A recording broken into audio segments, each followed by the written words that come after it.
Mes chers concitoyens, Jean Foot, conseiller régional de la région PACU, heureux de vous retrouver dans mon bureau où je profite de mes 33,33% à peu près de taux de confinement pour l'instant et on attend avec impatience d'arriver à 50% prochainement, c'est annoncé. Bien, en ces temps troublés, vous avez pu remarquer qu'en France, plus t'es nul et plus t'es récompensé. Ben oui, par exemple, les juges, tout ça, qui font des grosses boulettes, ils sont pas sanctionnés.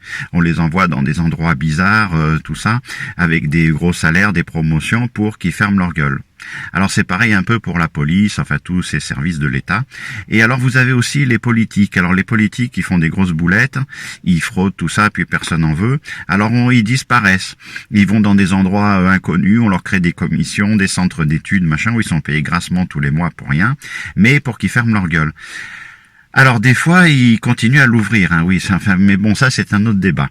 Alors pour en revenir à nos temps moroses, donc vous avez pu remarquer que, par exemple, notre Premier ministre Jean Casse-Noisette, là, il s'était cassé la tête il y a quelques mois, puisque c'était Monsieur Déconfinement. Alors il a tellement bien réussi qu'il a eu une promotion. Oui, Premier ministre. Voilà, ça c'est quand t'as bien réussi, que tout a bien marché. Et alors c'était tellement bien que du coup maintenant, comme Premier ministre, il est chargé du reconfinement. Voilà. Donc c'est bien pour lui. Il a été promu malgré les boulettes. Donc c'est ce que je vous disais tout à l'heure, CQFD. Alors en plus, je pense qu'il a dû faire l'ENA. Enfin, je suis pas sûr, ou un truc comme ça. Oui, la célèbre école française a formé des branquignoles, et puisqu'il nous a dit, pour solutionner le problème, alors notamment dans les hôpitaux, l'important c'est de ne pas tomber malade. Voilà, c'est pour éviter d'engorger les hôpitaux, d'être reconfinés et tout ça. Il compte sur nous, ne tombons pas malades. Voilà, ça sort d'une grande école française, je pense. Hein. Alors en plus, avec la Sainte du Sud-Ouest, ça en rajoute une couche. Bon, moi je vous dis, on n'est pas sorti de la berge, comme dirait l'autre.